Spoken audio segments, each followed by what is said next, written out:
I got to get this out, and I'm sorry, you got to be the one to hear it. You know, for having been public for 20 years and been successful as a commercial artist, do you feel known? I felt like there was a standard out there that I couldn't possibly live up to. We're all the time just trying to be something for somebody. It's because you're worried if you told this person the truth, they wouldn't love you.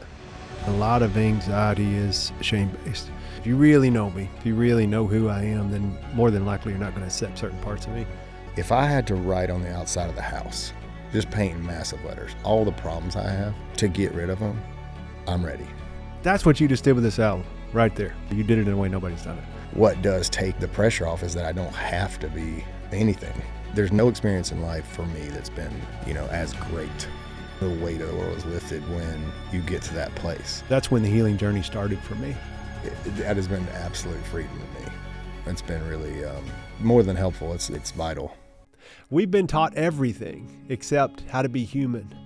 I'm Miles Adcox, and this podcast turns raw experience into practical wisdom. So if you're ready to stop performing your life and start participating in it, you're in the right place. This is Human School. Today's guest is the frontman of NEEDTOBREATHE, a band whose music has filled rooms, arenas, and lives for more than 2 decades with their incredible rock sound and vocals that carry grit, soul, and conviction. But beneath the anthems is a songwriter with a rare gift. Bear has a way of putting words to the things we usually keep tucked away. He spent his life learning how to turn complicated feelings into melodies that help the rest of us feel seen and a little less alone. His work has always been rooted in truth over commercial formula. And over the years, that honesty has come with real weight.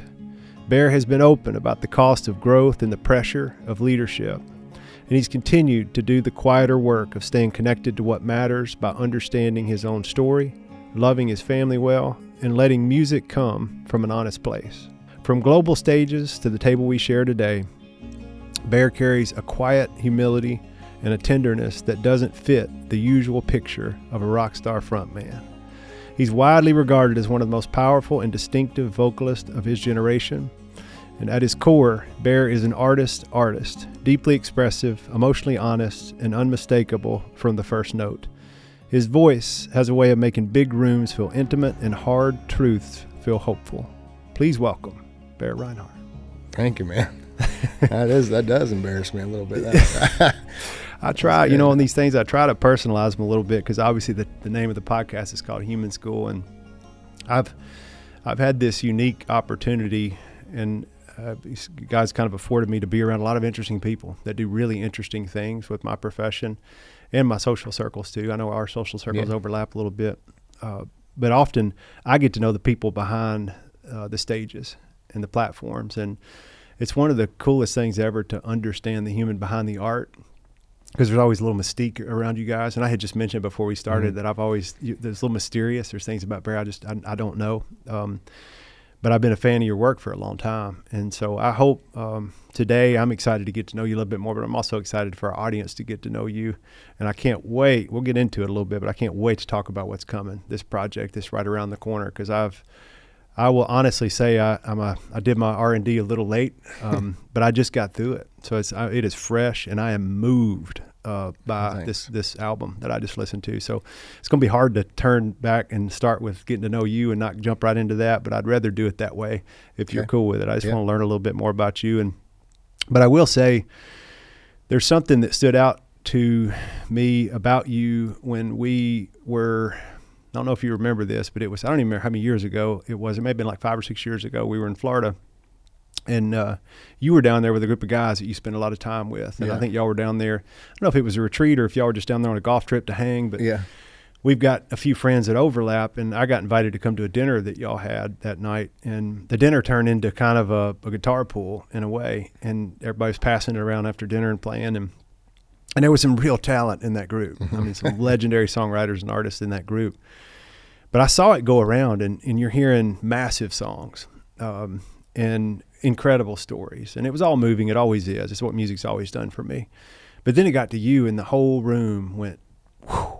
I mean, it was like the minute you opened your mouth and started to sing and play what you played, you didn't tell a story about it. Your story was the song. That's one of the things I think is unique about you, is that you didn't set it up. The song set itself up. But when you did that, it turned the whole room into an emotional experience. And we were kind of there, if you think about it, to dip in and out of spiritual and emotional things. That was a part of the conversation. But I felt like your music ushered in something, and it stamped something for me then. Is like, man, I want to know that guy. And I know we all move super fast, and I'm guilty of having a lot of good acquaintances, and I don't nurture my closest friendships that much. Sure. So that was one thing that stood out to me, and you actually said that in a lyric in one of your songs. Mm-hmm. And not quite like that. You said it much smoother than I did. But that was something I took away right away, and I related to. And I'm just curious if we could start there. Is it, do you feel like, for having been public for 20 years and sharing your art and been successful as a commercial artist, do you feel known by your base? And do you feel known in general? Oh, yeah. That's a good... no, I think the last couple of years I've started to peel away a little bit of sort of a barrier. We came up in a weird time. It was 20 years ago. It's like, people wanted to call us a Christian band and all that kind of stuff. So there was always a guard about what I said about my faith, because it felt like, well, that would line me up with all this stuff that I didn't necessarily want to be lined up with. It was always like, I want people to like the music for that. And if they like it because they hear the faith part in it, great. But I didn't want it to be only that. And so I think I developed this habit of almost a fear of like, don't give them too much, because you might get pigeonholed a certain way, or you might. And I think also being a preacher's kid, there was an element, we were a Pentecostal church when I was a kid, and my dad, it would just kind of get wild a little bit, And so I dated a Pentecostal girl one time. Well, we went to a weekend revival. Oh, yeah. And now keep in mind, I was a Church of Christ kid. So we didn't even do instrumental music or nothing. Yeah. But there's similarities in the two. But I remember that first weekend, my hair was blown back when I saw totally. It go It's down. a different, like, wow. And I was used to it in a way, but I also had friends in public school. I'm bringing them, like, you want to come to church with me, And I'd be like, Dad, don't do anything weird. Like, just keep it, and if you do something weird, explain it at least, So I think I've always had a little bit of that, of like, we were kind of the outsiders. We had that record, it's like we always felt like that. We'd play this, like, sometimes we'd get billed at like a Christian festival or something. And I would hear the preacher get up there, or some guy between the bands, and say something like, let's stomp on the head of Satan and all this. And I was like, it freaked me out so much, because I was like, hang on a second. These people, what if they don't know this story, and they're not rocking with this exactly? Maybe that doesn't feel, that's not the way to communicate it. Probably it felt like a fan club for something, as opposed to like really like looking for people who are hurting. And so I always felt a little bit of that in there. And also I'm painfully shy. Like people that know, I'll have people that I know for a year before they see me play, and then they can't believe what happens on the stage because I'm loud and I sing hard and all that. To the point of like, I've gotten so much better at it, but I used to not be able to go to a wedding, that kind of thing. If I'm at a reception or something like that, a lot of people I don't know, I'd get hives, it was that kind of, I'm past that for the most part now, but so there's a piece of that too. You're in an interview, and then the lights come on, and it's like, oh, I don't know, So I think that comes across as mystery in a good way sometimes. But another way, it was just like, maybe I'm like hiding some things that are important about the music that people might want to know. And I think for me, to owning it toward my own integrity and things has become so much more important. Even if it means that people don't like the music because of something, or even if they want to pigeonhole it a certain way, or even if they want to judge it, it's more important for me to be myself, every day. You know what I mean? Yeah. And I think that to me has started to happen more and more, which I feel, has felt really good. Conversations like this have felt way more now. Like I'm looking forward to them, as opposed to where I used to be like, oh, I got to go do this. Let me get prepared for this, and see what I can make sure I aim it in the right way. Now I'm just I do feel much more open about it. I think that's one of the beautiful things about these formats, which I was hesitant to jump in it. I'd been in it before several years ago with a co-host, but I only did a couple seasons before I had our first kid. We had our first kid, and then I shelved it because it was just, life just turned upside down, and then added another. But I missed it, and I couldn't and I'm a consumer. I like long form conversation, but I missed it enough that I wanted to try to get back in it. And of course now it's wildly flooded. You know, everybody's got a podcast, but I do think the way, and I've been around your community for a long time and kind of been an advisor to a lot of artists and saw the traditional old school way to do promo. And it always felt like you needed to take a little bit of a shower after it, you know. And then now, one of my favorite things about these is it's a conversation, and you realize, because you're in somewhat of a dehumanizing profession, and that people know you for your art, don't necessarily know you as a human, and probably wouldn't know that. And I don't know if you'd call it this. Tell me if you would. You call it a barrier, but you explain symptomatically like you have some of the underpinnings of social anxiety, or maybe had that. Oh, 100%. Would it fit in that category? Yeah, absolutely. Okay. Yeah. And and you immediately traced the root back to it, which is cool. It came from an honest place, it sounded like, as a young kid, and I can relate to it, that you knew that, well, you correct what I miss. I'll throw a couple things out there that I got a hunch on, and then you correct me if it's wrong. But it felt like you had a hunch that there was some value in your upbringing, in the church you grew up in. Yeah, like there's for sure. some good things happening. Yeah. But often it felt out of touch with what was happening outside of it. And you instinctively up front were like, man, how do I be a bridge for some of these people so that we're not running them off with this good information? And by doing so, you kind of have to figure out, what can I reveal versus what should I not reveal in order to be a neutral presence.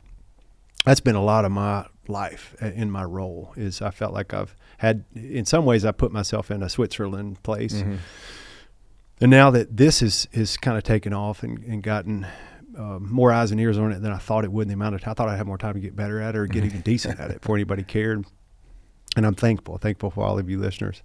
But I do feel this pressure now because more people are asking, who's the guy behind the podcast? And I'm like, man, I've never had to reveal that. Nobody's ever asked me about my position about this. I'm way more comfortable being behind the curtain. And I'm curious about that barrier, even if you want to call it social anxiety. And it sounds like you've made some inroads to improve there. Tell me a little bit about that, about maybe the origin of it, which you kind of drew one thread, and then what are some things you've done to be able to navigate it? Because I make up, you and I are the only two people that have dealt with that. There's probably a lot of people listening that can relate. Yeah, I mean, I think obviously it's a massive issue when you do what we do. You know, it's like it's maybe there's some jobs that wouldn't come into play that much. I could just, I think the other thing is that it's obviously shame somewhere in there, you know, that is probably I deal with the most. You look at like a conservative Christian background, you know, dad's a preacher. That's like, it's very easy to become bad in that world. Not because they want you to be, or that's they're not setting out to do that, but because it's so, you know, it was just, I mean, it was the 80s too. You know, I tell people all the time, like, it was the craziest, like, do not do this or else, you know? And so I think that was around me all the time. So I think I felt like there was a standard out there that I couldn't possibly live up to. And I was looking around, and everybody said that they were living it up to weren't. You know, I was a preacher's kid, so I heard the conversations that were happening, you know, the counseling sessions and those kind of things. Like, man, this is messed up, and these dudes are acting like everything's fine, you know. So I think growing up in that world certainly confused a little bit, and I think even with the faith part, it was like, how do I reconcile that, you know? And so for me, you know, one part of it was, there was this guy, Tim Keller, you know, preacher, you know, that's like, I started listening to his podcast. This has been 10 years ago, probably, on the road. And I wasn't telling it. Nobody in the band knew I was listening to it. I was just like listening in the back, you know, the van or whatever. Yeah. And that gospel started making sense to me. You know, this idea that we're all broken, you know, and now that I've gone through so many elements of recovery, even like I've got a men's group that's kind of like uses AA as part of what we do. And that idea of like, we all walk in there powerless. That is like, that has been absolute freedom to me. You know what I mean? It's like, we think of freedom as like I used to think of it, it's like this like t-shirt with a bird on it or something, you know, a motorcycle or whatever. I don't know. It's by yourself basically. And for me, that was always like, That's the sort of the rock and roll thing too. It's like the rebellion kind of, I do what I want, and it's a lonely place, and so I think that's probably more recent in the last, year even, that's felt like, man, it's okay to walk in and go like, I just don't have what it takes. And that's amazing. When I go, I can give this to God, I can give this to the people that are close to me. I can kind of like be like, okay, let's start there. And it's amazing what positive things happen after that, how you're able to operate, So I would say, yeah, I don't know if that's a great way to answer that question, but it's like, I feel like it's a big span of 20 years of social anxiety for me. But what does take it, the pressure off is that I don't have to be anything. I think that's happening in the music business too. It feels like the number one question I ask my manager, I'm like, but do we have to? He's like, we got to do this. I'm like, but do we have to? Like, and so many more artists that are inspiring to me now are finding careers and ways to do it without that. Forever, you were talking about like, interviews and stuff. It was just like, I remember being a kid of 20 something, we have a pop single or whatever, and you go into the radio station. At this point, I don't even think I'd drink, like I'm just like small town kid, like a pretty green. And the guy's like, y'all want to go to the strip club for lunch? And I was like, what? Is this a manager or an agent? And a radio guy. Oh, of course. Yeah. And he wants to use, the label's money to take us out to the strip club for lunch. And I was like, it just blew my mind completely. But then you're like, well, I can't say, we didn't go, but I just like, but you're kind of, but it's a weird spot to be in. It's like, no, you're trying to make up excuses of why you're not going to go because you don't want to lose the radio play of that thing or whatever. There's so much of that like, being a small town, sort of Southern, humble kind of thing. Like we just made so many mistakes, and I feel like we're all the time just trying to be something for somebody. And it's been so encouraging to me. Like there's a friend of mine in this band, Red Clay Strays.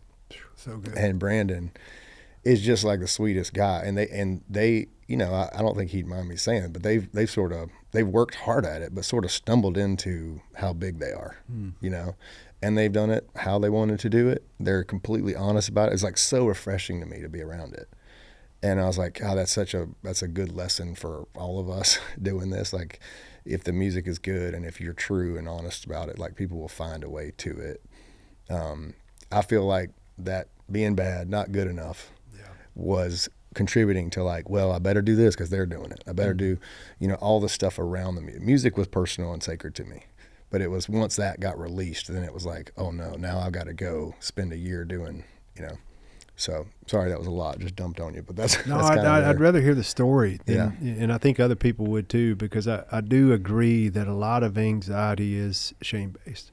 And not all of it, but a lot of it is. And social anxiety certainly can fit that category. If you really know me, if you really know who I am, then more than likely you're not going to accept certain parts of me. Yeah. And you can imagine if you've spent a lot of your developmental years internalizing emotion and compounding stress with not a healthy outlet to say, here's who I am in this environment, then of course that's going to only get bigger and bigger and bigger and bigger and bigger, and it gets harder and harder. And I too have been involved in lots of recovery circles and still am. And one of my, and I also grew up in church and still am a believer. But I've been on a journey for 15 years. I've gone through, I know this has become a new popular term, and I'm hesitant to even say it because it means so much different things to so many people. It's just deconstructing, kind of your faith. But I've gone through that experience of I really was searching for more of a relational experience that I could feel seen versus the set of rules I had to follow and try to figure out if I could ever measure up to them. And I used to hear this in anonymous rooms years ago, and even now I've heard it from a couple pastors, which is because a lot of anonymous meetings, Alcoholics Anonymous, Narcotics Anonymous, you just pick your poison. They are hosted in basements of churches, which is kind of cool, and there's kind of an unique irony there if you really think about it. Which I'm thankful to all the churches that open their spaces to anonymous meetings because it's a self-funded program. So anywhere we can meet is awesome.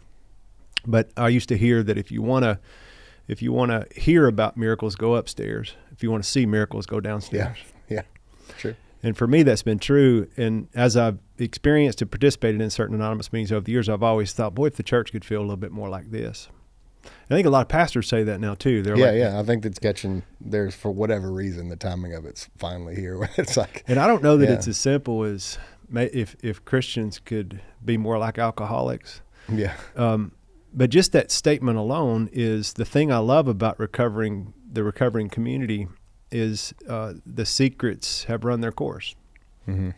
And what you see is what you get. Yeah. So much so that I'm gonna introduce myself, and maybe 2 words after my name, I'm gonna let you know about my biggest ailment. Yeah, totally. I'm Miles at Alpha, whatever that is. And there is something so freeing about that.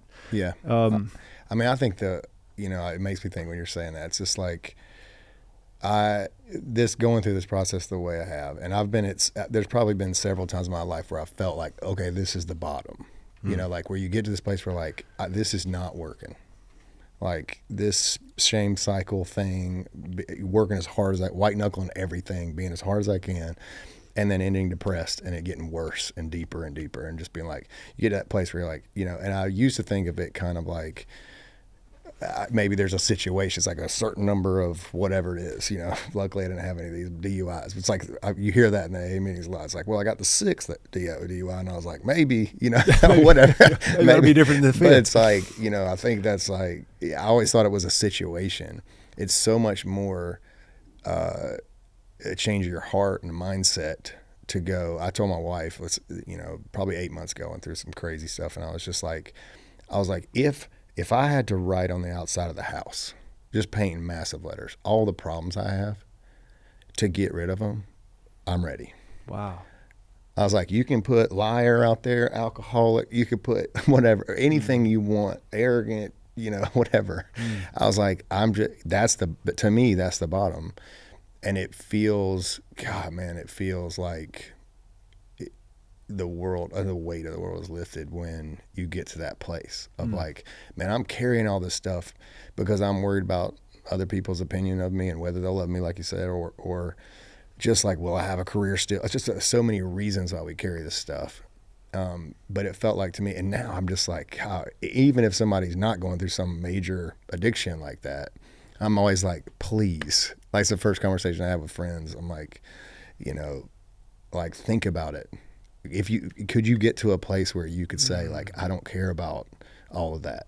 Like you could get rid of you could move past these things if you just could admit it, start that, and then admit it to the people that you love, and then try to make amends and really get into community with people that are also okay with all this stuff. I was like, man, life is on the other side of that. And so that's what it made me think of when you're talking about that. I just think that's the part of the church thing that it's like, it's been so much about appearances for so long.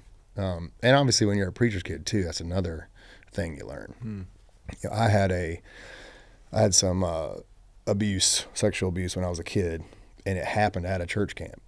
And so my dad had run this church camp, and I only bring it up to say that like the thing that I've only realized in the last year or two, one of the takeaways from it was that everybody kept it quiet. And the reason was, well, this might affect the ministry negatively, or it might, So imagine what that kind of baggage, when it comes at the time as a young, as a kid, you disclosed it to the people, and they kind of like it was a counselor at the camp. They sent him away, but there was no like legal kind of things, and I didn't get any help from beyond just like that's not good, but we should it was that kind of, and there's I'm like well past the sort of victimhood part of that, it feels like to me, but it did dawn on me again of like, oh man, how much am I wrapped up now about like being careful about what the church says, or about the appearances thing? Do I really want to be a part of it? Do I want to say, even if I believe in God personally at home, do I want to say that publicly? Because what would that mean? How many people have been hurt by that and all that? So it just got very. So anyway, whether I've like solved that or not, I think that was very illuminating to me to just see the connection. And it feels freeing to go like, but I can't fix that. I can't be the like voice of what's good or bad about the church. I can't be the, of all the experiences you've had. I can't explain, like, I have my experience. And for me, God's been a pretty huge part of it here, the whole time in different ways. But now in the sense of like the only person I've ever said everything to and felt the most love and forgiveness from when I messed it up the most is God. Wow. You know what I mean? Like Yeah. that's the relationship right there, of the example of what I really want from everyone else, maybe is impossible to get. So I think for me, like, that's more open I've been about that, in my whole career. But it's just because it's true to my experience. It's like, it feels very real to me.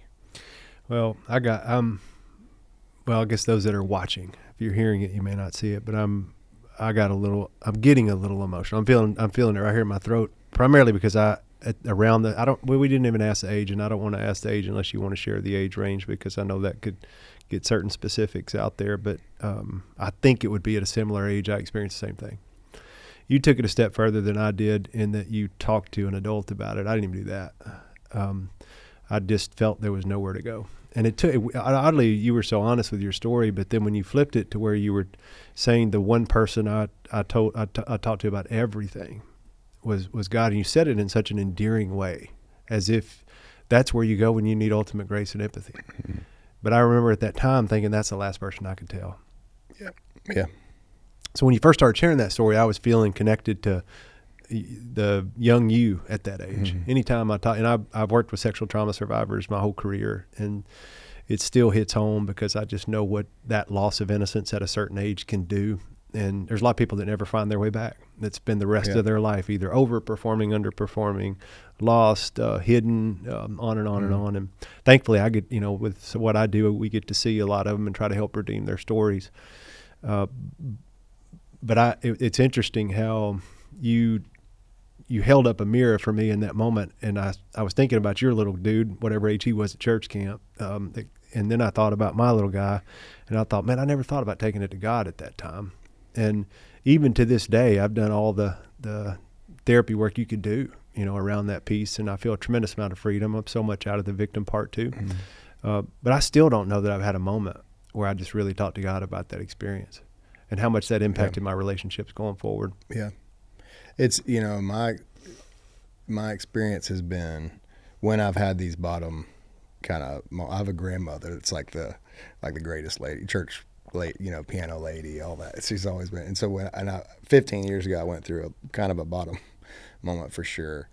And I just remember riding around being like, I should tell my mom now, she, like, if I could just tell her, I can't tell anybody else, but I bet she could handle it. It's like, so I definitely understand the feeling of like, not wanting to, and probably for me, because I was like 8 when this happened. I did tell when there was like this, we talked through it and whatever. When, I had a crazy situation. Went to a private school after I was homeschooled, and then I was in 6th grade with a class that was all 6th to 12th graders. So I'm one of 20 kids in a 6th to 12th grade class, which is obviously not great. Go to public school in 8th grade, get bullied pretty hardcore. So first day of school, I'm walking back from recess, get elbowed in the back of the head, breaks my glass. I'm a kid, and I didn't tell my parents then. So I learned the lesson of, I don't know that they're gonna, if they can handle this. So in a lot of ways, I would say, like, I identify with that fact of like, when I went to them, yes, they were a safe place at the time, but I didn't buy it that they could help, and so that certainly led to like, a lot of the sort of secrecy that you would expect, of just like, I better not tell anybody. This is mine to carry. Right. And it's a funny, when I'm in those meetings sometimes, or counselor or something, I'll be like, you rationalize as part of that shame cycle thing, and you rationalize like, what, I'm going to do the noble thing. I'm going to take all the horrible stuff, like, and I'll just, if I can keep that from the people close to me, then at least it'll just be me that's, which is insane because it's coming out sideways all the time. And you're hurting people that you love while you're trying to like protect this, So I think I do think that sort of confession, admission, those things is like, I mean, you've been around it so many times, but it's like the dam breaks. Right. And I've got boys, I've got 10, 8, and 5. And so, I'm always telling them, I tell them don't lie, of course. But then I try to tell them, like, why do we lie, and get into that thing of like, it's because you're worried if you told this person the truth, they wouldn't love you. I try to get through that. It's like, we're going to love you no matter what, buddy. Like, we need to, the quicker you handle this, the better you're going to feel, better, we can help, all this. So I'm sure we're not doing that perfectly, but that's really important to me. I got, two things. One, I want to share one more part about something else just got illuminated to me, which was, I was trying to think of why I didn't feel like I could at the time. And I think it was more, I had a similar experience. And look, we're not here to bash religion at all. We're just telling our personal experience. And I think it's super well intended, but it went through a phase where it was really rule driven. And there's certain pockets where it still is. And for me, I felt even as a 11-year-old kid that I had a big part in it. And I really thought I disappointed God. Mm-hmm. And I thought, if I say this out loud, he's going to hear it. Mm-hmm. And I felt so much shame that I felt responsible. I really felt like it was my fault. And I want to say this because I know a lot of you out there, I know the statistics. I know 1 in 4 of you that are listening to this podcast have experienced some type of sexual abuse. And you're talking to two guys that tripped into that. I didn't know that about your story. You didn't know that about mine, but we're 10 minutes into a conversation and got right into it. And to me, I feel like I trust you that much more. So much so I'm sharing some of my story with you because you led with it. And there are people out there. We didn't know this was going to happen. And we're sitting down for a podcast to talk about a new album and get to know each other a little bit more. And suddenly we found this common. And you can too. I really want to say that if you're listening out there, because I sat alone with that for so long. And this is not the first connect I've had around that story. Obviously, I've had different connects over the 20 years I've been in some type of recovery. But I just want to say that because I know a lot of you feel alone, and a lot of you likely feel like it might be your fault and you have nowhere to go. There is one person that will hold that story and not try to change it. They're not going to put an agenda or advice in front of love and empathy. It may take a minute to find so much, so you may have to tell them what you want. Can you just hear me as I share this story? I don't need a solution. I just want to talk to you. And if you can't take that risk yet, even if you could just write it in a journal, just get it out of you, because that's when the healing journey started for me. Anything you want to share with the eyes and ears that might be? Yeah, man. I think it's easy. I brought up the kid thing. It's like there's this thing of the most devastating thing of parenting to me, is watching them and going like, they're struggling. They won't talk to you about it. It's just like, that's the most helpless thing. It's like, God, man, you could not disappoint me. I mean, you know what I mean? Like I could see, I've been through what you're going through. I can see the pain in it. And I think the truth is most people are like that. Not everybody, but most people. I would say 9 out of 10 times when I've gone into a conversation thinking I'm about to end this relationship with the truth, that relationship has gotten 100 times stronger. Come on. It's just people, they are capable of holding that. They are capable of loving you. Not everybody. I'm not saying go around. I'm not, the reason you probably don't know about me is because I'm not one that's like, I don't want to go dump all this on social media and in a conversation that's not a conversation. But saying that, I think you find, like you're saying, people that you could trust and talk to about it. I think all I can say is like, you can't imagine the relief. You just, I don't know, you've had that experience, but just like of going, man, I can't carry this anymore here. The weight that comes off from that and the freedom that comes from that is, there's no experience in life for me that's been, as great. Man, that's a heck of a distinction I want people to hear, because I think when we're dealing with an internal struggle based on an external circumstance at any point in our life, you often think you need growth, and the people around you think you need growth because they're witnessing your struggle, but you don't want growth when you're in that struggle. You want relief. Mm-hmm. And relief has got to come for growth to even potentially start. And relief is on the other end of truth. And that's really well said. You said something else about the kids, and I had a moment that I related to. It was last night, actually. I was on the couch, and I let my son stay up late because I was watching the Super Bowl, and he's a big football fan. I am too. And and I had been saying to him over and over again, you can talk to me about anything. And that's what we hope as a parent, to tell you everything. But he started, we just got back from a trip where it was a lot of work for me to pull off. I mean, it was like a lot of flights and a lot of challenging, but it was to tee him up to have a really surreal experience with some of his heroes. He's a sports fan. We got to do some cool stuff. And I was tired. I was barely hanging on at the end of the Super Bowl last night. We were watching it, and he brought in another one of his buddies went. One of my best friends was out with us too, and he brought up being he didn't use the word jealous. He said, I don't know that I want to go on any more trips with this friend. And instead of me being open and curious about wonder why, I immediately felt like, are you kidding? After 3 days of me running, you're going to complain about the trip? Yeah. I guess you don't want to go on any more trips. I immediately took it personal with an 8-year-old. And thankfully, I caught it pretty quick. But you know what his response was? I thought I could tell you anything. Oh. Right there. Yeah. It's that subtle. So I just want to say that to parents out there. And I've been in the psychology space for 20 years, and I had kids, and everybody started asking me questions about parenting. And I was like, I do not want to become a parenting expert because it feels like a setup from the word go. Yeah. I do think there's a lot of tools that I have downloaded over the years that certainly inform and help me as a parent. I think it helped that I'm an older first-time dad. That's helped a lot. I feel like I'm a lot more mature in my story. But I still am learning every day. I'm so humbled. Yeah. But I want to say it can be that subtle. It can be that easy for their little antennas are always up.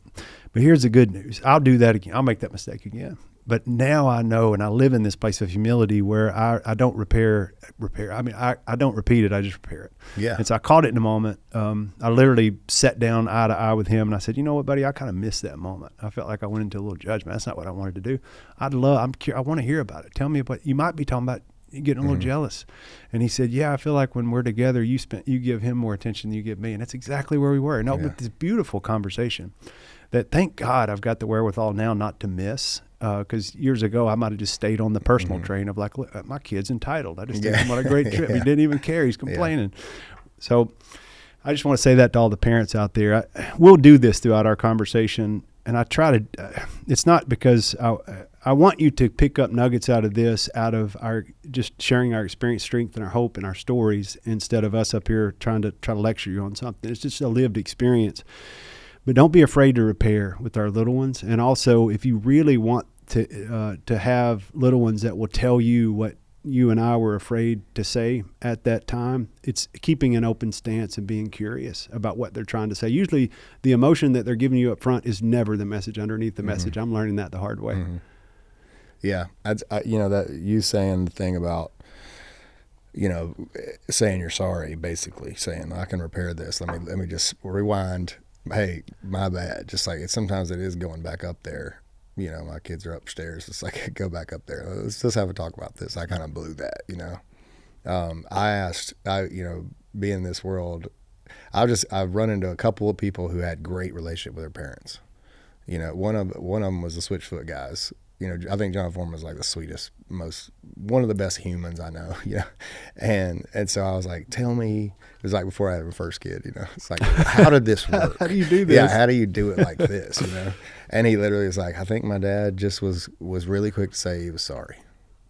Wow. And I was like, of course, so we say we're sorry. Like my wife is also in the mental health space. Yeah. So there's, that, but, yeah, I think that the thing that like I feel is like this kid thing, like being a quiet kid and one that didn't share a lot, the emotion, it might not be real. Like you have a girlfriend, you're 16 or whatever it is. And it's like the emotion of that on some sort of scale of emotions is stronger than anything I feel now. You know what I mean? It's not as deep maybe, but sort of the like the drama of that, and it's easy to kind of with kids, I think, just go like, this is puppy love. This is not what, you know what I mean? I think that's probably something I try to do with the boys, and it's always been, if I can start with a story, if I can tell them where I screwed up, it's like the floodgates open to what they'll talk about. I can say, man, when I was 15, I thought this, and I got caught, and here's why I lied. And anyways, and they're like, then the questions come, and they sort of like, I think same way, adult sort of relationships, they lead with vulnerability. That it's amazing how quick they rebound. Their ability to forgive in real time is like quick. Yeah. Yep. Yeah. All right. Got it. Thank you. Let's move on. Next. We complicate the crap out of it as adults, especially like my wife and I, when we do the repair thing, it's such a long form conversation. Sometimes I want to take a page out of their playbook. You talked about, and I thought you gave a great visual of the conversation you had with your wife at your house when you said, if I could just paint on the outside of the house all my labels or the things that I've been through, that I'm that ready. You're like, I am that ready for change. It immediately brought to mind long surrender. Yeah. And if I could say anything about the moment where change really it takes root, it's the moment of surrender. That's been the biggest, most important part of my journey as in every way, parent, leader, guy in recovery, all the things that you might think that I am. It's all had a healthy moment of surrender. That was painful to get there, but I'd never heard it until I listened to the opening track on your album called Long Surrender. That song rocked me. It was almost like I couldn't get through. It was hard to get to the rest of them because I wanted to listen to that one multiple times. But say more about why you wrote that, where those two words came together for you, and how that might be reflective of your story. Yeah, I think I'd had a sort of a surrender experience, I would say, 15 years ago or so. One of these where like I went to my wife, like, I can't do this anymore. I got to tell you, like, if this means it's over, I just told her it's one of those like running, well before I met her, even that. I just like, I got to get this out, and I'm sorry, you got to be the one to hear it, but we need to start fresh, And so I looked at that as like, and that was really great. But I think, the surrender thing is I'm like trying to work on a definition. I don't have it yet, but to me, the way I think of it is that sort of like it's a condition of the heart. It's not a destination kind of thing. It feels like to me, what's helped me so much in this last, 8 or 9 months while I was writing this record, and all this record is just literally, it all got written during this time, which is like, it's been in real time. I was writing the songs like the morning before we went, like that one I wrote at the studio. Wow. In the morning, go over, it's like, so it's felt like a natural experience. But it's also that reminder of like, this is not going to stop. This is not like, I'm not well now. I think the recovery part was those experiences, they go in there all the time. It's like, you go in there, I don't know anything. It's basically like, I'm starting at the beginning today. Like, it's hard enough to make it through today the way I would like to make it through. So I'm here saying, I'm humble walking into this. I feel powerless towards this. And then tomorrow it's the same thing, and then you look up and you've like, man, I'm surprised by the joy that's coming to my life. You know what I mean? It's not even, I didn't aim it or anything. I didn't strive for it. You walk out of some situation like, whoa, that situation used to kill me.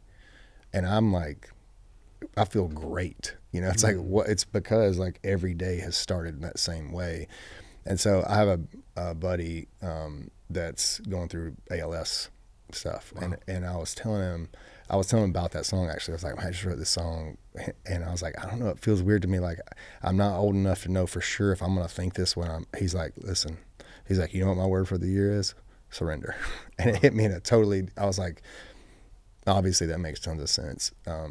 So I think the whole record really, I've never written a record or been a part of a record that was so, personally kind of my stories where it get written from, but also just, it was all the songs you could lean on the same lesson, really.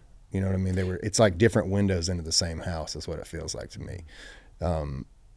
Those elements of like, okay, what does surrender really mean? Is that, am I giving things away? I'm asking for help. All those kind of like believing in these promises around me that I believe are true about God and all those, like, that's what the record, I mean, it's just chock full of that sentiment. So it was really a healing thing for me. And it also was the first time I was making a record, didn't really know I was making a record. Does that make sense? Like it wasn't like, well, when we get to 12, we'll have an album, or, you know, we're going down here to do a record and that's what's going to be at the end. It was really like we stumbled into it. You know, we did one song with the producer, Dave Cobb, and he was like, maybe come do a couple more so we can follow that up.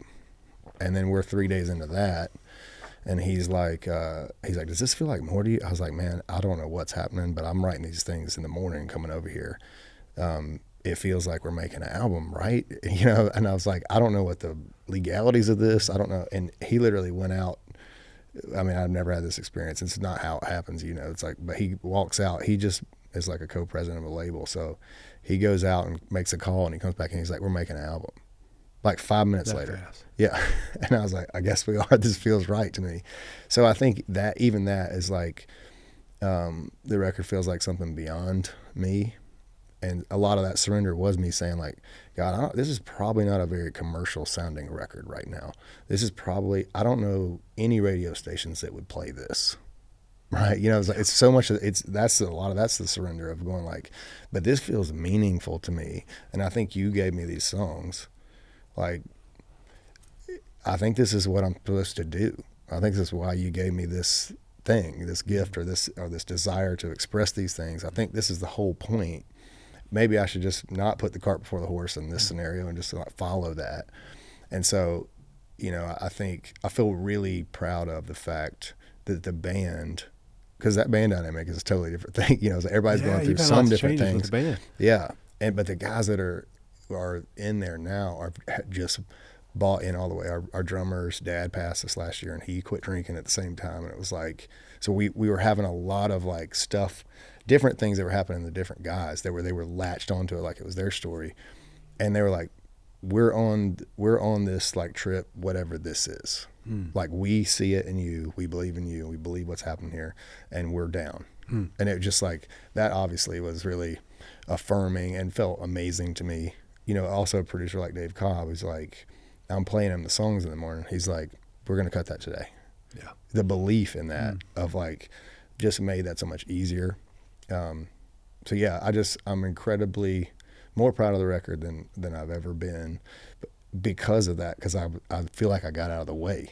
It wasn't proof, you know. I'm glad to hear that, because it feels so honest. It almost, it's to me, that's hard to do. And I feel like I'm a music nerd, but I'm nowhere at your level of mastery around the craft, because I don't do it every day. And so I feel, even spitballing with you to talk about the album, I'm not quite qualified, but I'll say what my thoughts are about it, which is it feels like, it reads like a memoir, and but it's hard to do that and make the memoir flow all the way through. It's like a book you can't put down.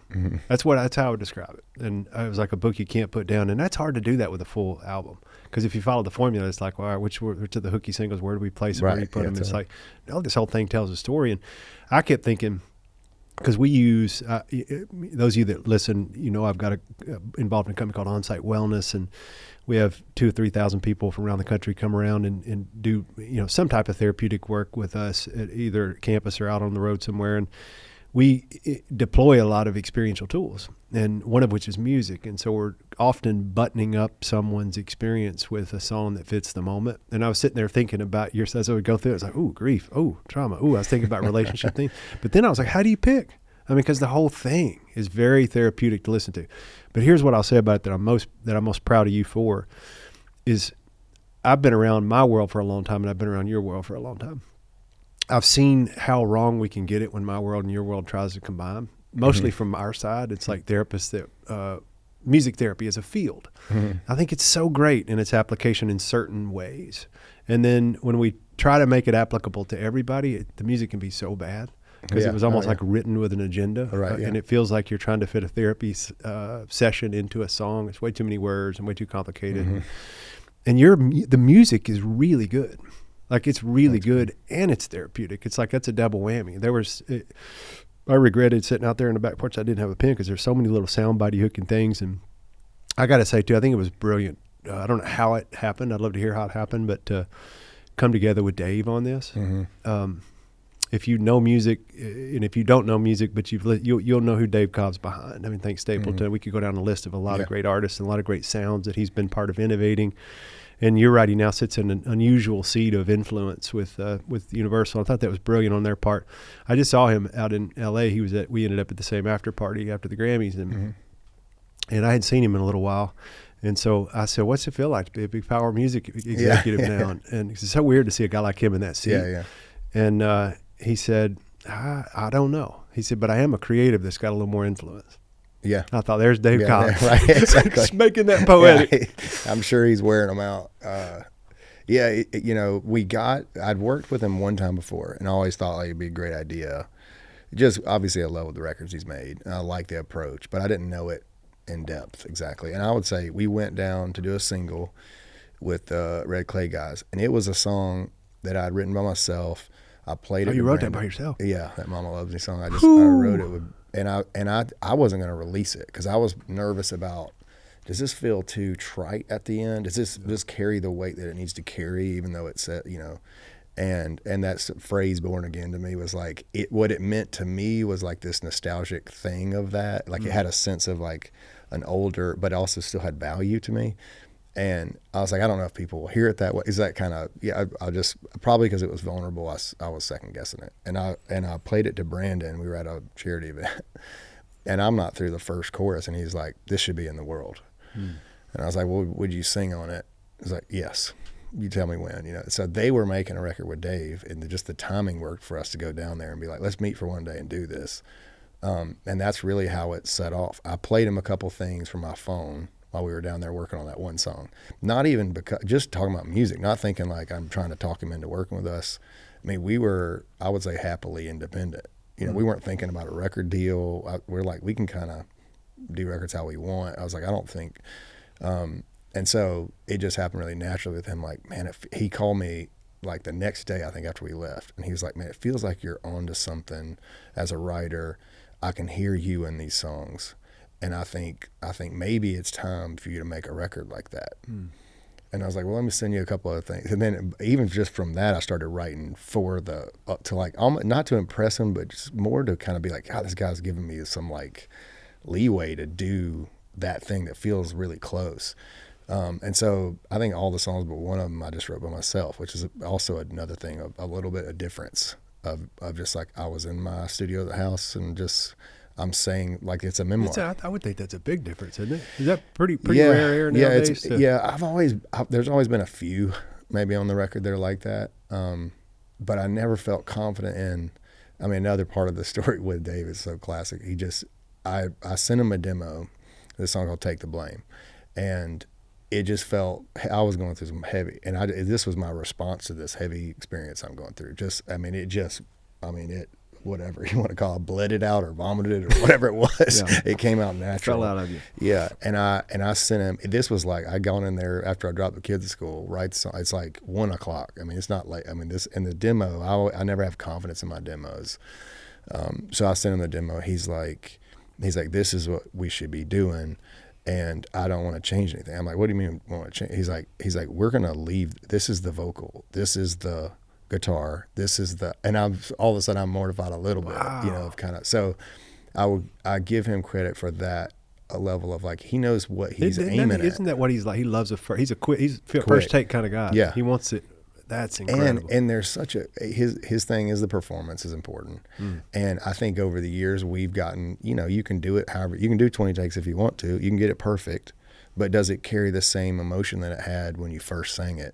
Now you've become like a cover band of your own stuff a little bit. That's what the studio feels like that sometimes.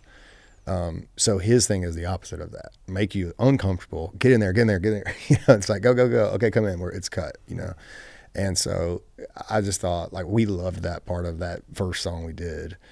And because me and Brandon from Red Clay are down there, and he's like, I want y'all to go in the studio together. He's like, I don't want you to see it yet, but I'm going to set 2 mics up. Y'all look at each other and sing the whole song like that. Come on.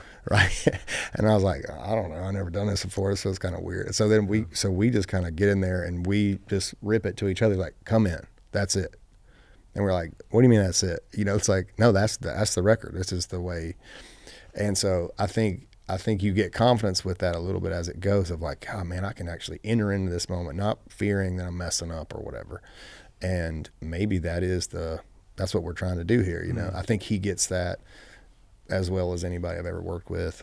And he's a kid in that way. He's like looking for emotion through the music. I mean, his biggest things he would say to me were, I love what you're saying in this song, but the music doesn't really take me there. Let's strip it back a little bit. Let's make this, what if you played acoustic to it and just like, why don't you go in there and play acoustic to it real quick, just as like you're playing it on stage. And he'd be like, that's the version we want. You know, it is quick, but it's also, it takes a lot of belief in yourself to know I'm feeling this or I'm not feeling this. You know, and I would argue that's like much sounds like harder. Rick Rubin. Yeah, totally. It's much harder. Have you ever worked with him? I haven't. But I know that's his stick. Similar. Yeah.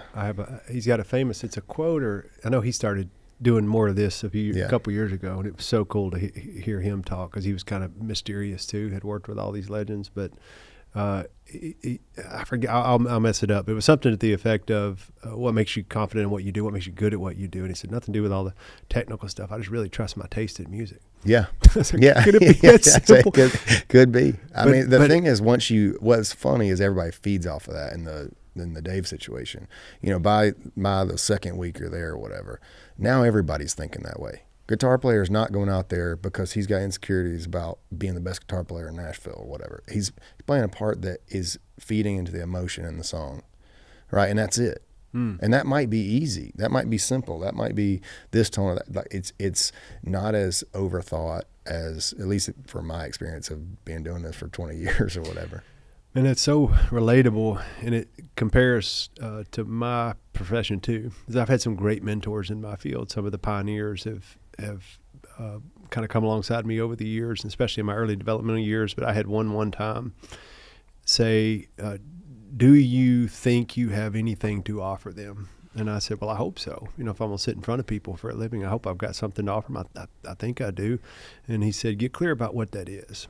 And I said, okay, can you help me figure out what that is? And he said, learn everything you need to learn. He said, but the presence is the gift you're going to give them.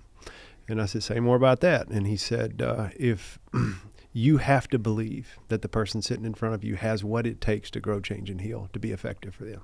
You have to have confidence in their story, because right now they're lacking it.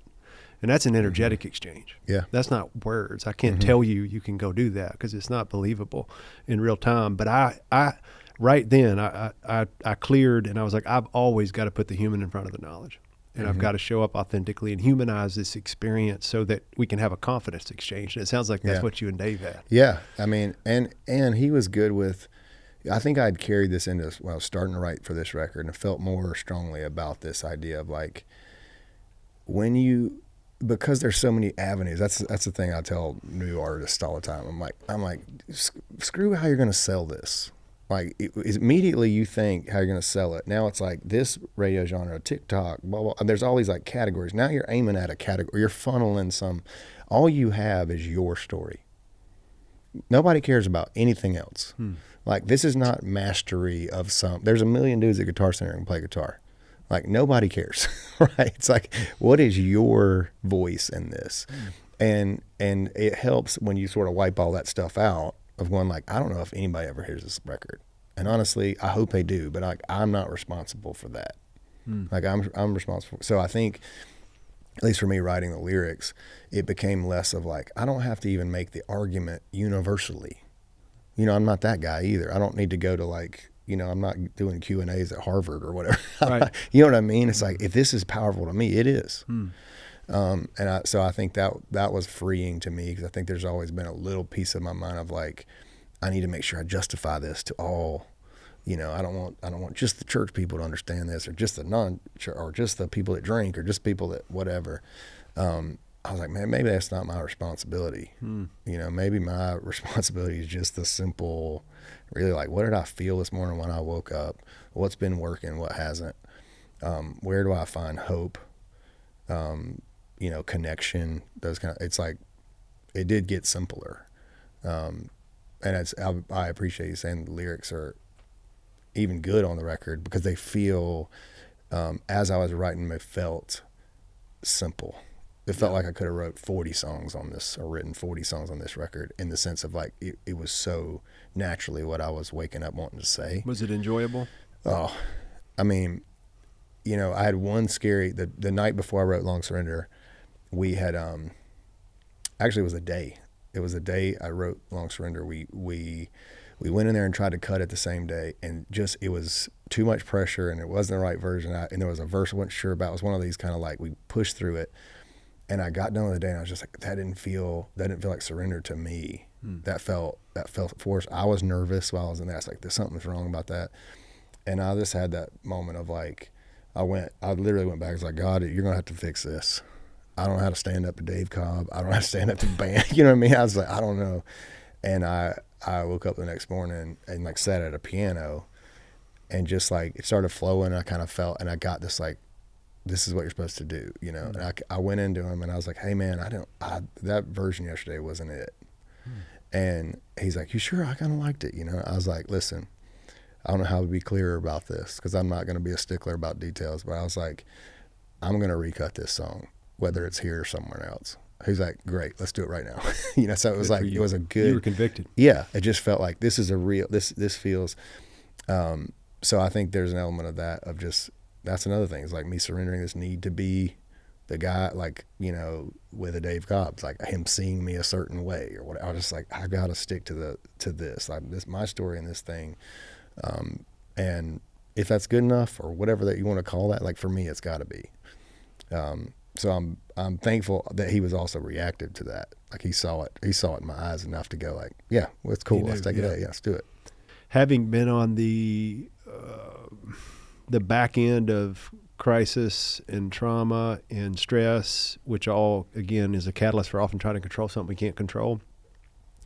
I usually, having seen that over and over again to the tune of 70, 80, 90,000 people in my career, I know what is likely to come on the other side of that, which is the antidote we started with this conversation, which is surrender.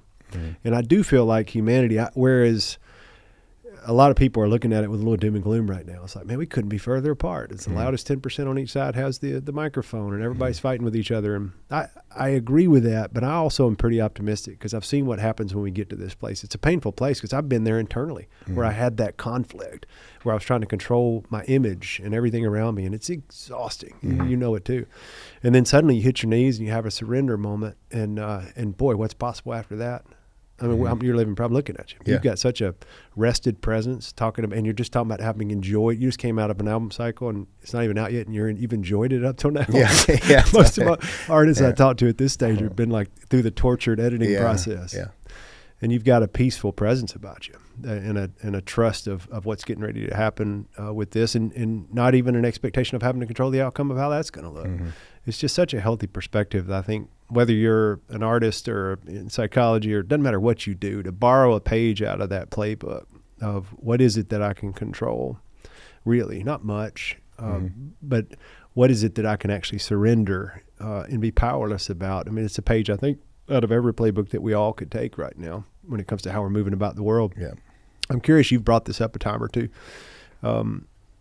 about your wife being in mental health. I'm curious what that's like to be married to a therapist. We're still figuring it out, honestly. You know, she started her own practice about a year ago now, I think. And that's like, there's an element of just being a therapist where, you know, they're obviously dealing with pretty heavy situations all day. You know, so that it feels, I told her at the beginning, I was like, this feels like you're in the CIA or something, because you can't talk to me about who you're seeing. You know, it's a little weird for me, my wife all of a sudden just like, yeah, I met 9 people today and you don't know who they are and you don't know what you talked about. I was like, whoa. So there was a little bit of that. You know, obviously everything she learns, you know, she doesn't try, I feel like, to do that, but occasionally I get to be the test case of how this might go, you know, these questions might go or whatever. But I think the business element of that was a whole new challenge to it, of like, man, now, you know, people want to see her, and that's becoming a thing, and she's seeing a lot of artists and stuff, which is great.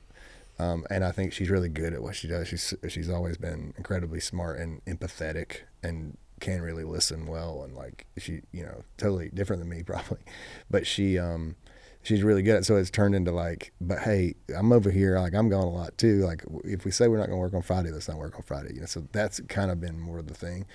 But the positives outweigh the, negatives of that, in the sense that, I tell people all the time, it's like, it's nice that she sees people that are, messed up like I am. It makes it more, it makes it easier for her to come home and be like, okay, I see how we're working on this. I see this is not the end of the world here. And how she is with our kids is amazing. Wow. I have my own sort of way with them that I try to be effective, but I think she is so great with the sort of questions and knowing their different personalities and how to get something out of them. And these little, experiential things, she like throws those cards out. They have these little cards. It's like animals on there, pigs or something in a school. Yeah. And it's like one of the pigs embarrassed or whatever, Yeah. I've got one story I like to tell that 8-year-old who I have 10-year-old, real sensitive, 8-year-old, like confident bro. 5-year-old, we'll see, but he's got so much confidence in it. So there's things like the kids getting embarrassed at school, and he doesn't like to talk about his feelings, but when he sees a picture, it's like, let's go. It's some sort of game I'm playing, So she says, like, have you ever felt like that? He's like, how do you feel the pig's feeling? He's like, maybe embarrassed, maybe somebody said something, And he said, how do you feel? He goes, well, maybe bad at first, but then I remember, I'm me. And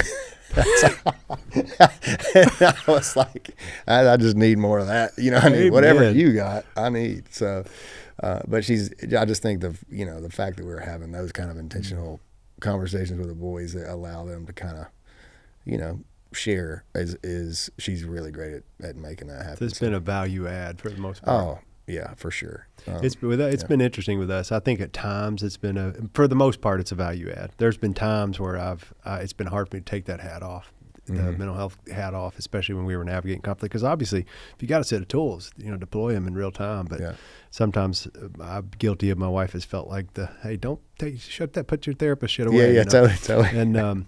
But it's been a real good challenge for me, because I've tried to figure out, then how do you deploy a tool and neutralize the language in a way that doesn't make it feel loaded with stigma? And in the last several years, I've had opportunities to take concepts of emotional intelligence and psychology and go talk in other circles, entertainment circles, and other circles that aren't mine.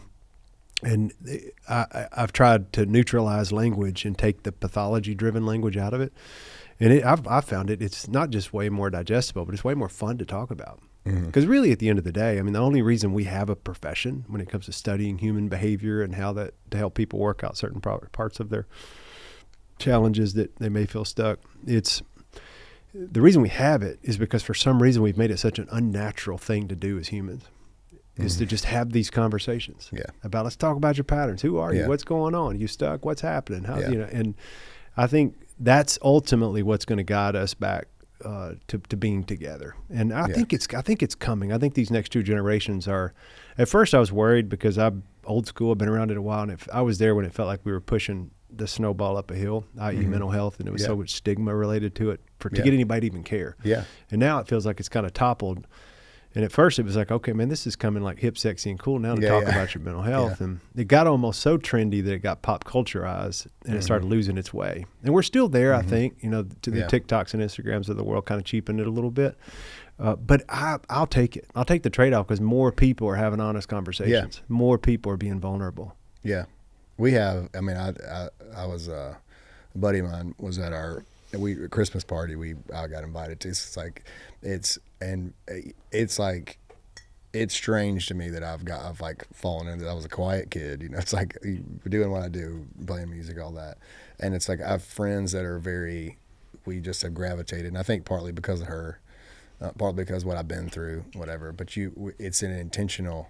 We're at a Christmas party, but like when dinner's over, now we go like that dinner we were at together. It's like it goes into, okay, we're going to answer 3 questions about our marriages and our kids now. I love that stuff. It gets, and it's so like, it's so, that's a different thing than I think a lot of people get to experience, where it is like, let's just hit this party as hard as we can hit it until everybody, passes out and goes home.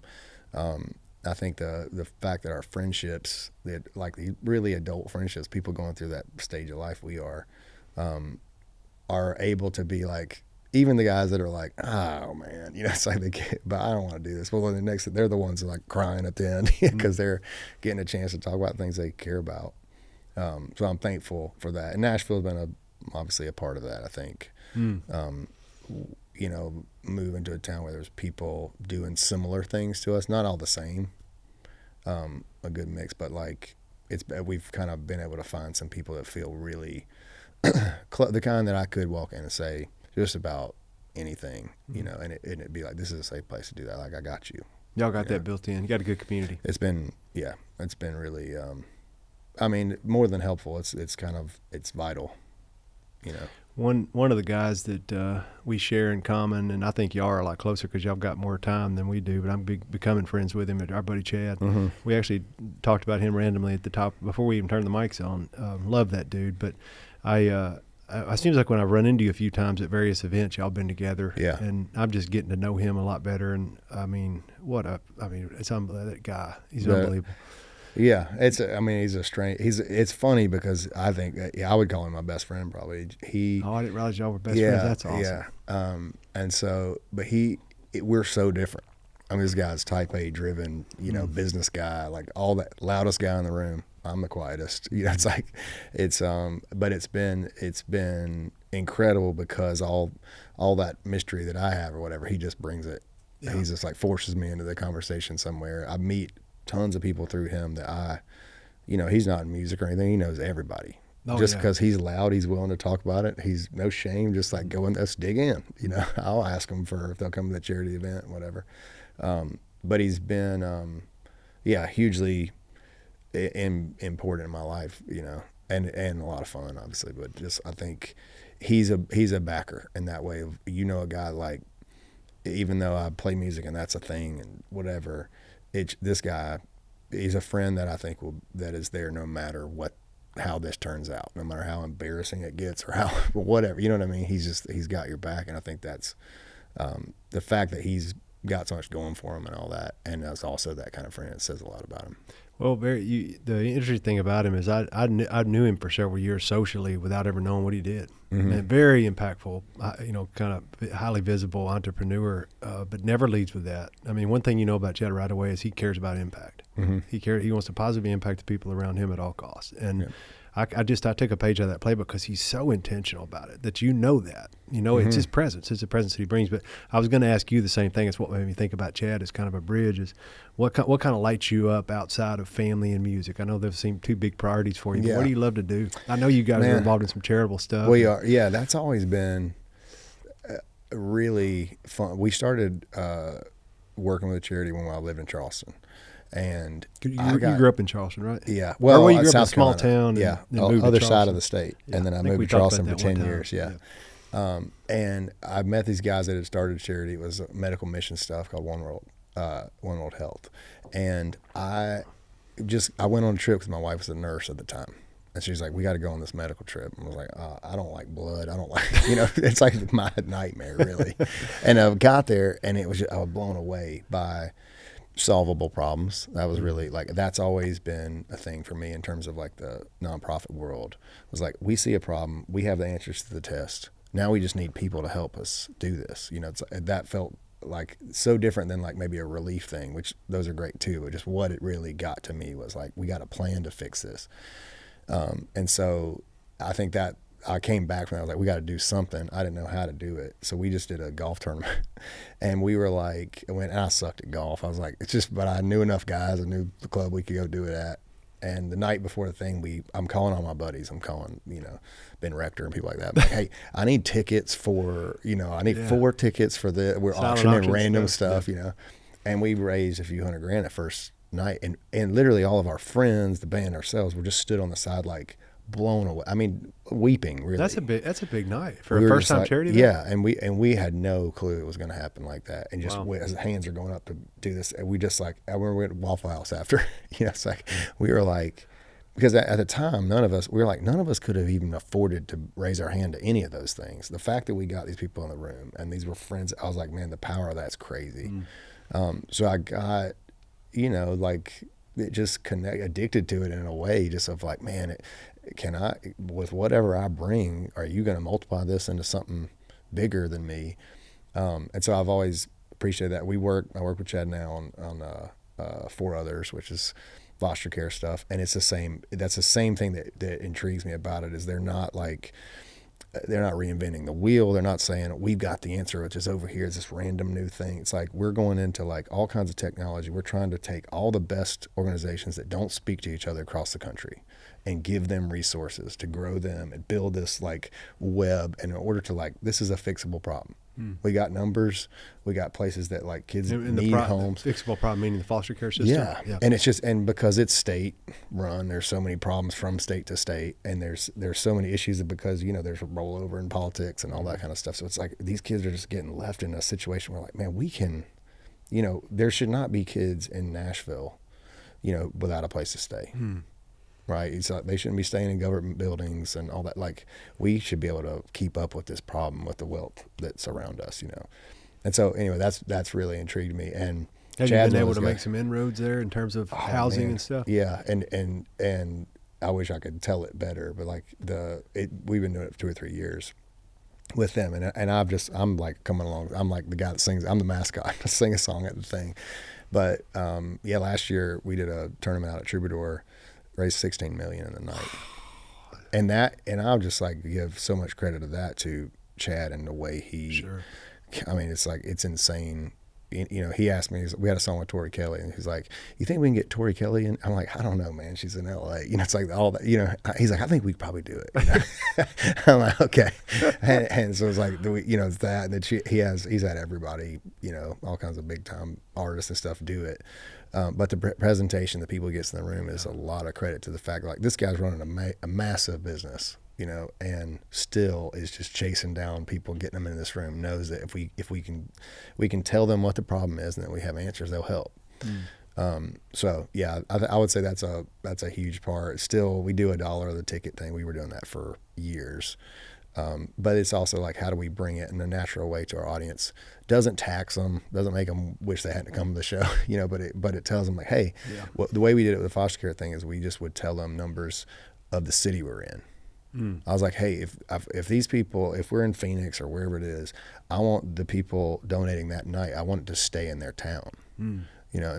And so 4 Others worked with us in that way, where I could say, here's how many foster care, you know, people we need. Here's how many families we need.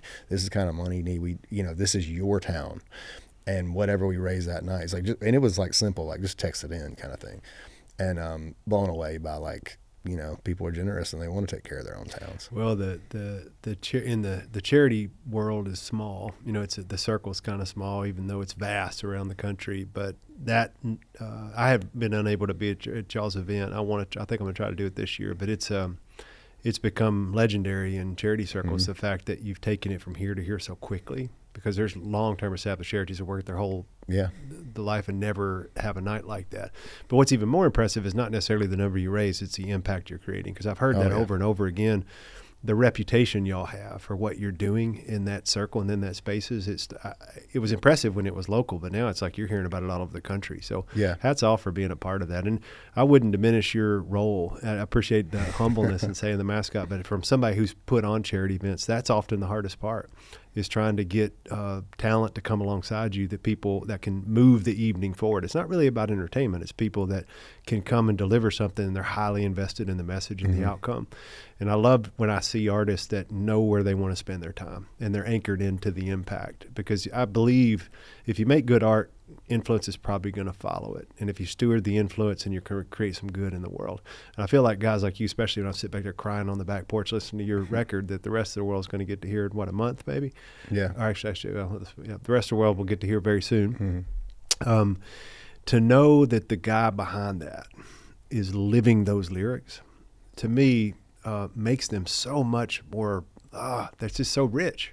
So I wanted to get that part of your story a little bit, because I too, like Chad, end up being a mentor to a lot of artists that are like, all right, I've got these resources and this influence, I want to do something good with it. And now I'm almost like, okay, Chad's come in and done it way better than I've ever done it. So talk to this guy, because he'll put you to work. And it's a belief thing. That's what I've been blown away by with him. I mean, I could talk about him all day, but it just I look up there and it's like, God, the goal it takes, the sort of like to be like, I'm calling him. Yeah. He called me one day. He's like, you think we can get Coldplay? And I was like, that's the kind of thing. It's like, like for me, I'd be like, no, you can't. Yeah. I was like, I have no idea how to get in touch with Chris. And if I did, I still wouldn't ask him, He's like, I think I can get to him. Yeah. It's like, I'm like, all right. Yeah. So he's just a dog when it comes to that stuff. He's got me working on some people right now. Yeah. It's amazing. So, well, has you got any better at golf since you started a few years ago? I don't know. I think I think I'm better, but golly, dude, it's so frustrating. I played football in college, so I feel like I'm a good athlete. What position? I was a wide receiver. Okay. What was your 40? At Furman. I was a 4.38. God. That's huge. Yeah, I was a fast guy. I would not have predicted. I thought you were going to say like 4.5, 4.6. Be a wide receiver at that level is a pretty big deal. But 4.3, dang, dude. Back then, it was like a height thing. Every receiver was 6'5" at the time. Yeah. So you went 1AA or whatever, and if we had been in the portal sort of world, we'd all been. My best friend in college was Billy Napier, who's a coach at Florida until last year, and now at JMU. But so I think of myself as athletic, but you get out there, these guys that are not athletic are beating your brains in golf. It's the most, humbling thing, but we're working at it. That's my goal this year. I just joined a club, and I'm excited to get out there in the spring. I played like 10 years ago, pre-kids, for like 2 years, really a lot, and got my handicap down to a respectable level. It was some there, maybe 13, 14, which that makes golf fun. Oh yeah, for sure. When you're making a few bogeys, you can play fast enough to play with anybody. Right. Mm-hmm. And then kids came along, and I just couldn't prioritize it, and so it got worse and worse and worse. And now I'm kind of on that charity scramble tour. You do like 4 a year, and that's the most golf you're going to get in. But I'm changing that this year. This is a hobby. It's something I love to do. I just want to spend more time doing it. I got into it because, well, the competitive piece was like missing after college, but also on the road. We spend so much time inside. You know what I mean? It's a bus, or even these arenas and stuff. They're all like white brick. It can be depressing. And I was just like, I got to get outside somehow. And there's some excuse. And then we've had buddies on the road. Drew Holcomb was somebody I've toured with a lot. Love Drew. And he loves to play. He's the one that wrote me a recommendation. I joined his club. Oh, nice. Yeah. So he's like, so that's a good example of like, he would make me get out and play. So I really, Judah from Judah and the Line, another one, I just like, he loves to play. So Ben Rector, with all those guys like I've had on tour with us or whatever. So this year I play in this Crew Cup thing, which is an amateur, they say the best amateur tournament in America or whatever. And it's like this year, Drew Brees and Ben Roethlisberger were the two captains. So, and it's Steph Curry and Larry Fitzgerald and all these, crazy good athletes. And these guys take it serious. Oh, yeah. Right. And I am definitely, he wouldn't mind me saying this, but like me and Shea Mooney, Thomas Rhett, we're like the worst players that they take, And so it's always like, we're like barely sneaking into this thing. Well, then we're in these, like, we played, Pinehurst this year is incredibly hard. These guys are like we're the worst. So it put me in a really humbling spot this year of being like, I played the first day with Steph. It's Steph and Shea and me and another guy are playing. Wow. Right. So a team thing. Well, of course, Pinehurst is public. So they've got like the whole thing. It's like I'm at a real tournament because everybody's heard that he's there. So everybody's there to watch Steph tee off. And I'm teeing off. They're watching 1,000 people. No, you got a gallery. Yeah, I hit it okay. Yeah. Did you get a golf clap? Yeah, I got a little. Yeah, but it was the scariest thing I've ever done in my life. So I'm going to work on it this year. Is Steph as good as golf as I heard he is? Yeah, it's natural, man. It's so, and he's just such a like sweet a 3 guy. to 5 handicap or better? Probably better than that. Maybe plus. He scratch. Yeah. Dang, I actually just got to meet him for the first time this weekend. We went out there for his premiere for the GOAT movie. It's fantastic. Which it reminded me when you were telling your story about your wife using the animal cards to talk about emotions. Yeah. That's kind of the way they wrote this film, and that the players in the film are all animals. Yeah, and down to the goat that ends up being the goat. Right. But I don't want to give the story away. But it's a really cool depiction of, you're not watching just a cool sports story and a redemption story. You're seeing all these I thought it was great for adults too. I was into it the whole time. I kind of took it so my son could see it. But Steph couldn't have been a nicer guy. It's so cool you got to spend that time with him and play golf with him. TR is getting a little better. He's a buddy of mine. I can say that. I remember him a few years ago. That pisses me off. Bad. So I do have this over him, I'll say, because we're buddies. But like he, the first year we went, I beat him in this one-on-one thing. Now he's much better than me now. So I can say this with, but he actually asked after the first day, I want him again. He called me out and got beat again. So back to back. I have that until we play again in this thing. I'm so glad I got this clip right now. I'm going to use this. Hey, I'm owning it until it doesn't happen because he is better than me right now. So, what's the best? If you look back, I know y'all carried your own tours. You've been on some really big tours with other people. Is there any that you would say felt the most meaningful or most memorable? Could be yours or somebody else's. Yeah. Gosh, I mean, I still go back to like the biggest moment for the band was because we were just a club band. Like, I mean, we had signed a major record deal, but nothing was going on. I mean, they should have dropped us. It was that kind of, and so we're playing clubs around where we live I bet we played, there's a club in Birmingham called Workplay Theater. It's probably 400 or 500 seats or something. It'd be like Exit In here or something like that. And we played those places 10, 15 times before we ever sold them out once, and so when the Outsiders came out, we went around, we're selling the same amount of tickets. The record come out, we're playing those size rooms, but the response personally about how people felt about the record was totally different. And I remember the agent calling, and he's like, hey, what's going on? Because the tickets are the same. And I'm like, something's happening, I promise you. He's like, I was like, the way people are talking about this record like they're living to it is I'm not used to that. Like, they used to come because we were loud and energetic and whatever. I was like, all of a sudden this is meaningful to people. And so in that tour, we did Exit In, the next step up, I'm trying to think of that is in Nashville, but then the Ryman. We did 3 level changes in a period of like maybe a year. Wow. That's fast. And that moment was like that kind of like, oh, we get to do this. We didn't see it as like making it. It was more like, gosh, we get to finally think about maybe we'll do this 5 more years. When you first start, there's such real, just like maybe we got 6 months so we could survive this. We could keep the wheels spinning. And so that was really powerful. And I remember that time of just being like blown away by it and really appreciative, knowing the venues you're playing.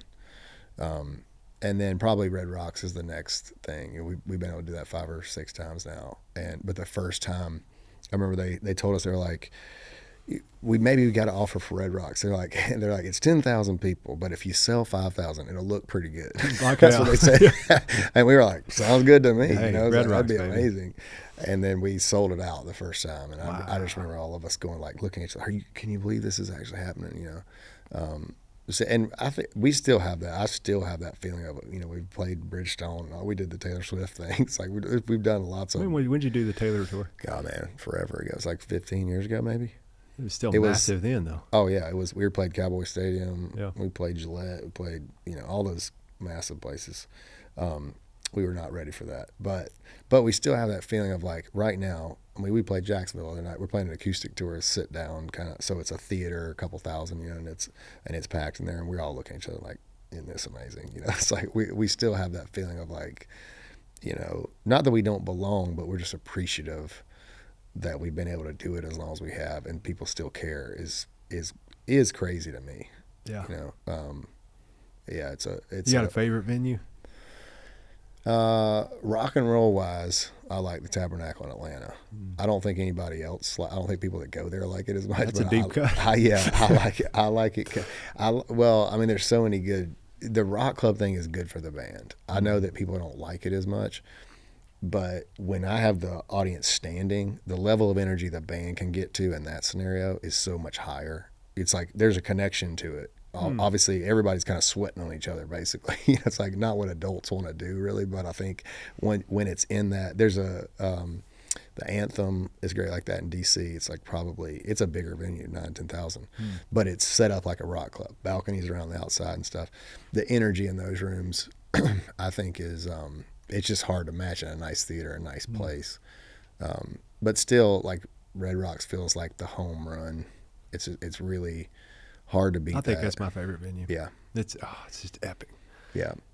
I think our families come out and stuff. My boys, I took them this last time because they've heard about it and whatever. I took them on stage even. Did you really? Yeah. Dude, How'd they do? Did they like it? Oh, well, that the 8-year-old is the bro. Oh, yeah, the confident 8-year-old. I hold him up. Well, my 8-year-old's similar. We got to get these boys together. Oh, he did? Oh, he owned right it. To the crowd? Right to the crowd, yeah. That was a great picture of it.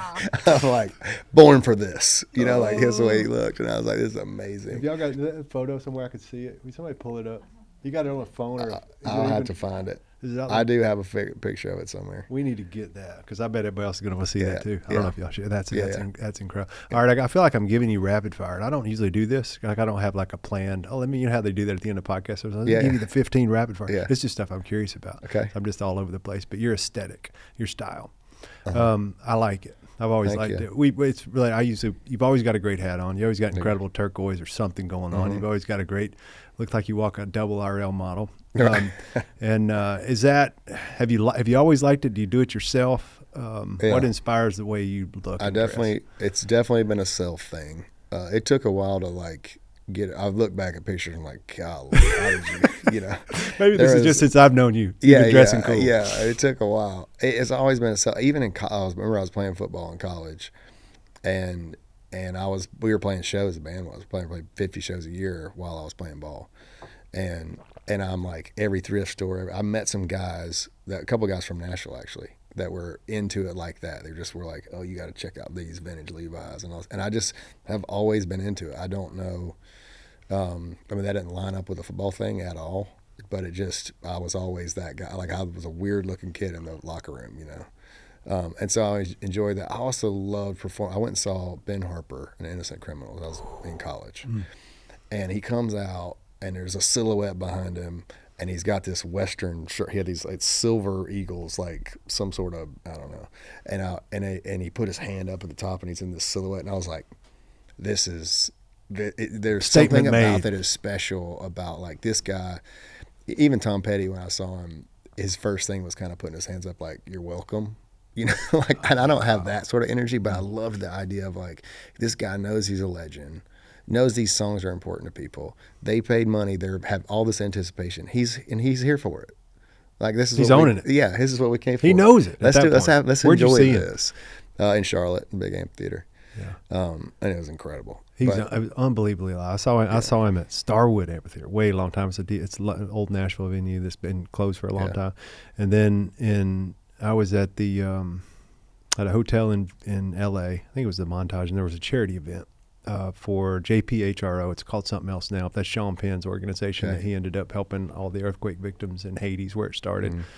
And primarily it's a Haitian-run group, but I think now they're in other countries too, disaster relief.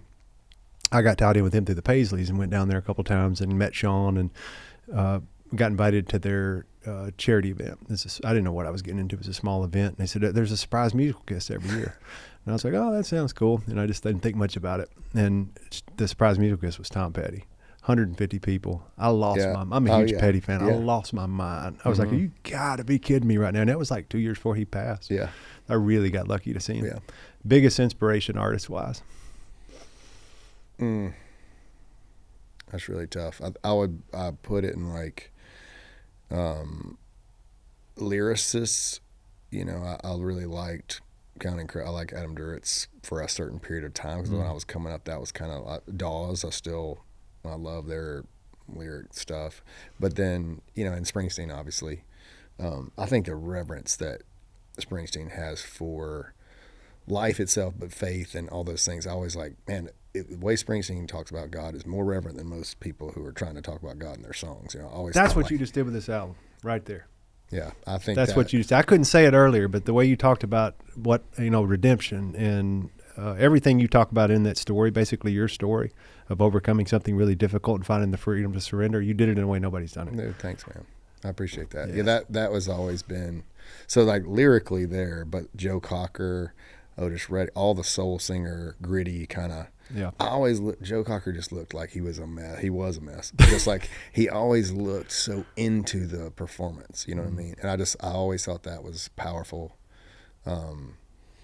Gospel music for me growing up was so. it was taught to me in a way that like you lean on this music. This is like how you get through. And I think like writing in that way has always been important to me. It always felt cheaper when I wasn't doing that. So yeah, I think all those are, and then of course I think in terms of songs and things like that, I mean Petty's one of them clearly. Sonically, we're always like Wildflowers is like the sonic gold record of all time to me. Because it's simple. We worked with Jim Scott, the guy who engineered that record. Did you really? Yeah. And it was because we were just such a big fan. We're like, so we went out to California. Dang, what a legend. And I go, and you'll like this, first question I asked him, like, how did you get the guitar tone? How did Mike Campbell get the guitar tone on Honeybee? And he goes, Mike Campbell. And I'm like, I know, but like, how did you, he goes, he had 2 twins in there, 2 57s on there.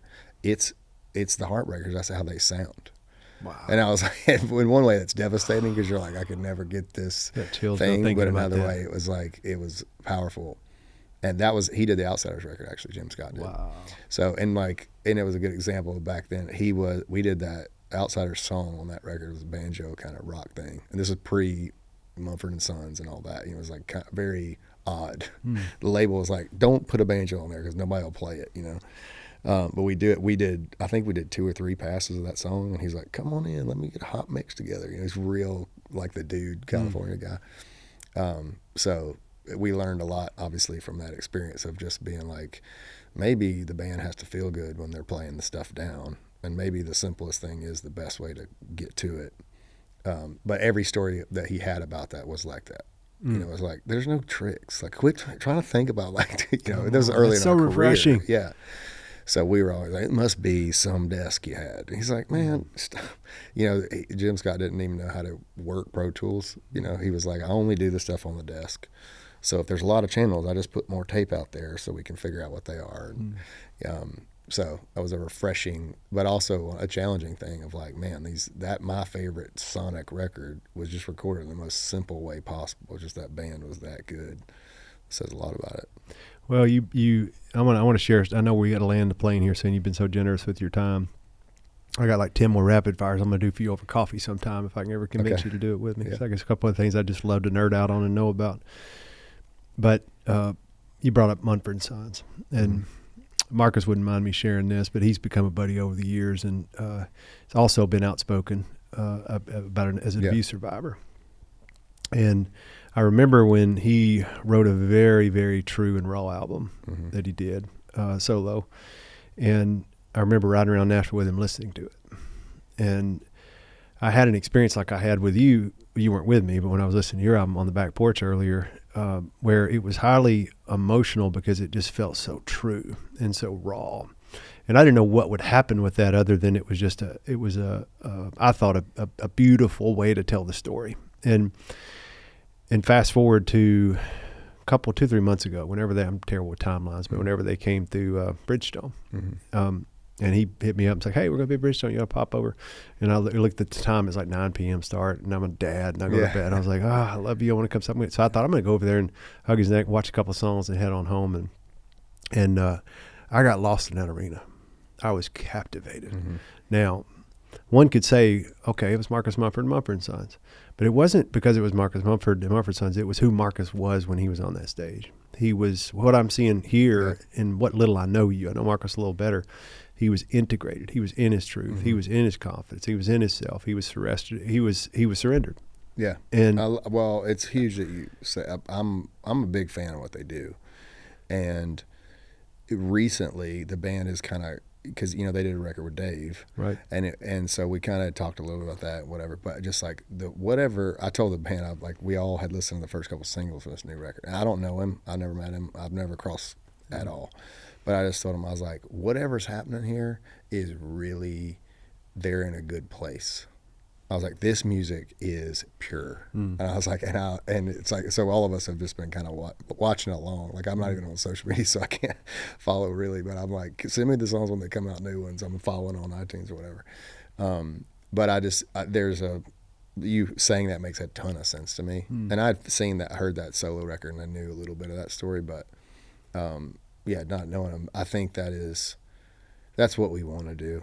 you know, and that the fact that I can tell from a million miles away of just like, golly, there's something so pure about this, is powerful.